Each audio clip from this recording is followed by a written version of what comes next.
Mwiriwe neza, nizere ko mwongeye kwirirwa no kuramuka. Mbanje kubasuhuza mbifuriza umunsi mwiza. Amakuru rero hashize imyaka, amakuru yacu ari amwe, nta gihinduka. Abantu bamwe baraza bakagenda,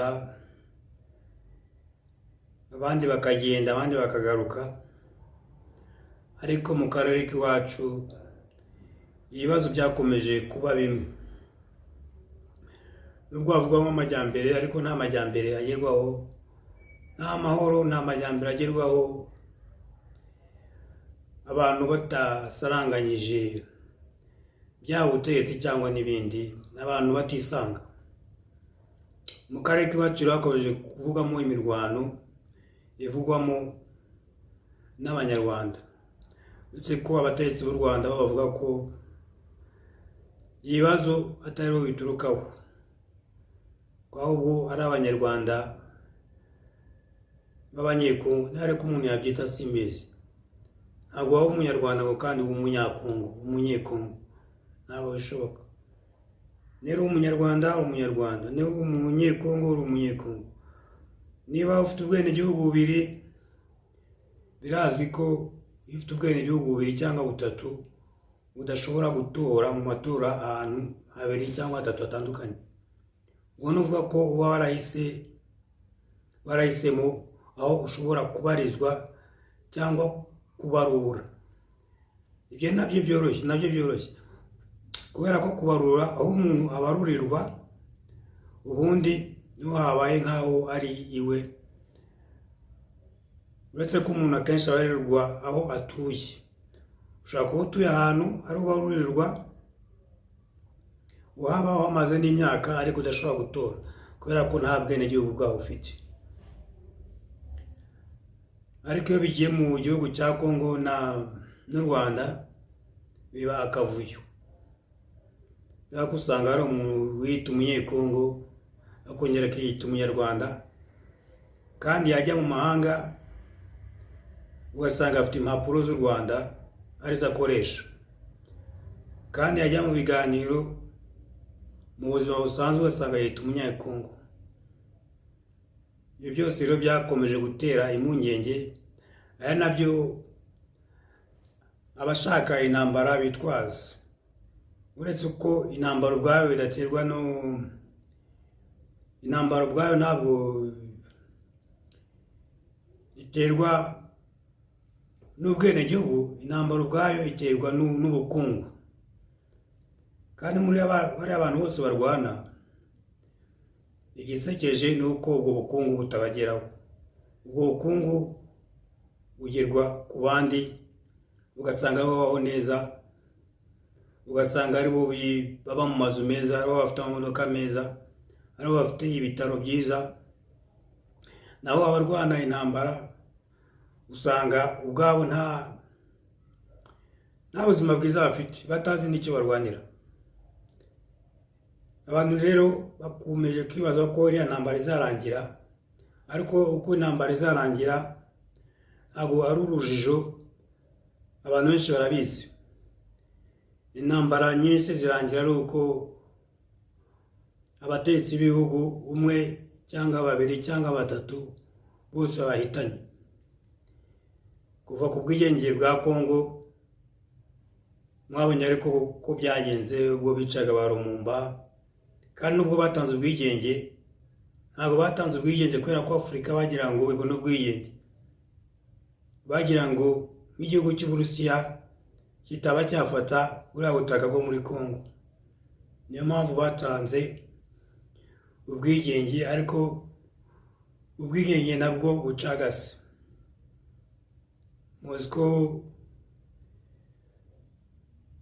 abenshi murabizi ko akenshi ibihugu byakolonije Afurika, niba u Rwanda rwarakolonijwe n'Ububiligi, niba Kongo yarakolonijwe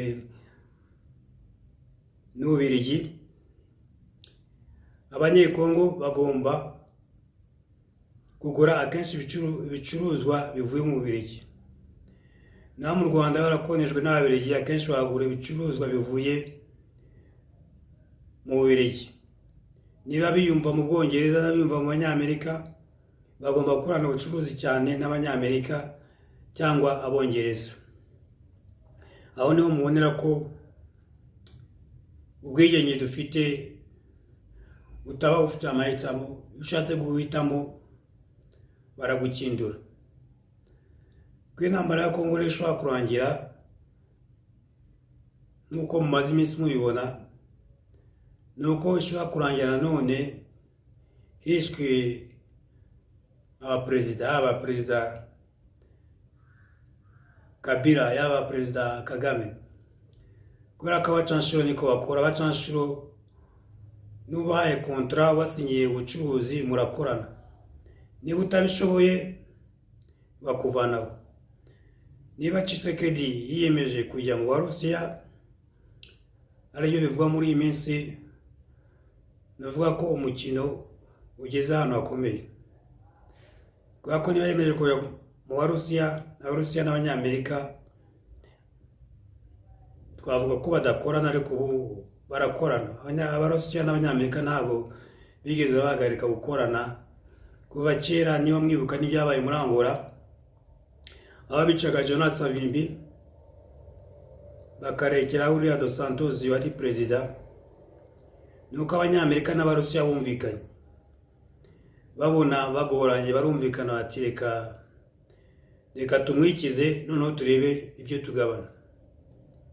Nibera iwacu rero nuko bakora. Iyo bigeze ahantu hakomeye, babona batazumvikana, cyane cyane mu bihugu byo muri Afurika, baravuga ati uko bimeze, fata u Rwanda noneho natwe dufate Burundi, cyangwa fata Angola natwe dufate Kongo. Ubona ko byagenze nyine. Abarusiya baguma muri Angola, Abanyamerika nabo baza muri Kongo. Muzi ko kuva muri 1994 Abarusiya ntabwo bigeze baza mu bibazo bya Kongo cyane. Kubera iki? Nuko baba bararangije kumvikana ati tuguhaye Angola, kora ibyo ushaka, ariko natwe tugiye muri Kongo turakora ibyo dushaka. None uvuga ko muri iyi minsi niba bigaragara ko Tshisekedi koko agiye mu Barusiya, biragoranye cyane. Ako Tshisekedi umutwe we bagomba kuwuhiga.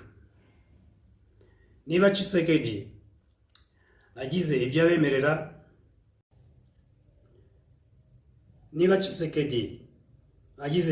abemerera, bakumvikana, bivuga ko umutwe bashaka ari uwa Kagame.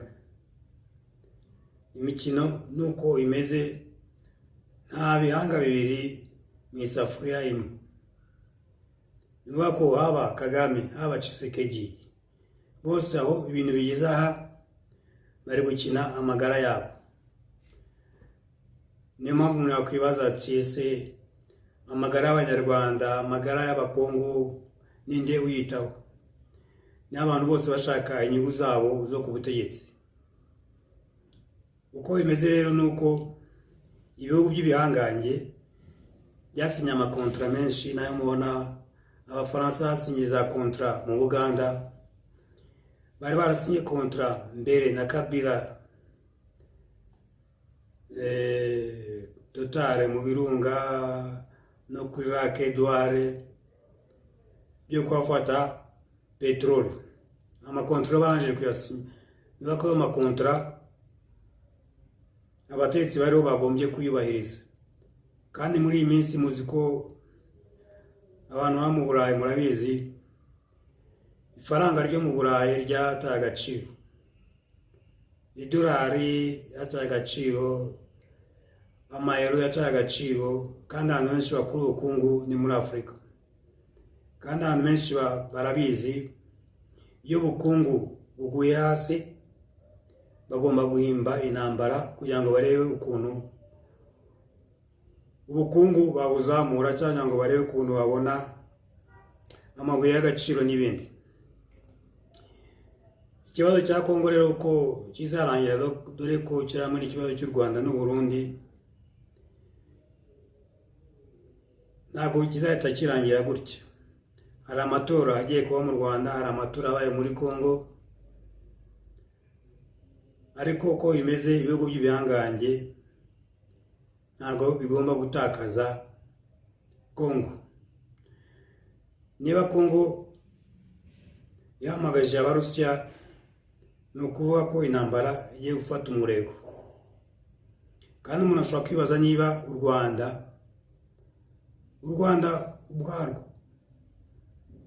ubwarwo ntabwo rushobora gutsinda intambara ya Kongo. U Rwanda rufite abasirikare ntabwo aribo barwana intambara. Umutwe w'abacanshuro, ibihugu by'ibihangange, iyo habaye intambara bashyiraho amategeko. Ibihugu by'ibihangange byose habaye intambara, hagiye kuba intambara, bashyiraho amategeko abanza gukumira uwo bagiye kurwana, haba kumubuza gukoresha indege, haba kumubuza gutumiza intwaro. Nta ntambara n'imwe abazungu cyangwa ibihugu by'ibihangange bazarwana batabanje gukumira abo barwana. Ariko intambara ntabwo yazarangira. Niyo urwana n'umuntu afite aho akura intwaro, afite aho akura indege, afite aho akura peteroli, afite aho akura abantu, nawe uhafite, bivuga ko intambara itazarangira. Bakora uko bashoboye rero, umwe bakamubuza kubona uburyo bashyiraho amategeko kugira ngo babone uko bamutsinda vuba. N'ibyo mu Rwanda na Kongo rero niko bimeze. U Rwanda ubwarwo rwafite abasirikare miliyoni rutaramwe n'abazungu, abanyamerika badashyigikiye, abongereza badashyigikiye, abafaransa badashyigikiye. U Rwanda ni igihugu gitoya, ntabwo ushobora kurwara intambara ya Kongo. Niba mwarabonye ubushize ejo bundi abanya-Israel babatera, mwabonye ko abafaransa, abanyamerika, abongereza baje kubafasha. Kugira ngo uzarwane intambara uri umwe biragoye. Ushobora kuyirwana ukayitsinda, ariko nawe ukangirika, ugatakaza ibintu byinshi.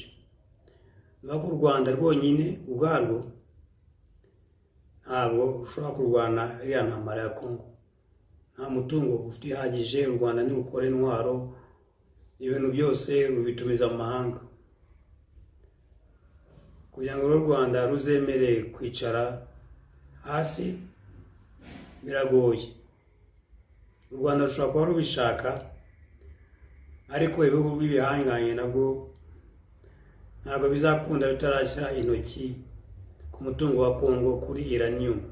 Nako uranium Abarusiya bamaze kugera muri Niger hari uranium, none Abarusiya bageze muri Kongo, urumva ko bikomeye. Reka tubitege amaso, ariko bari abagabo babiri, haba Kagame na Tshisekedi, umwe agomba kumanika amaboko. Murakoze, mugire umunsi mwiza.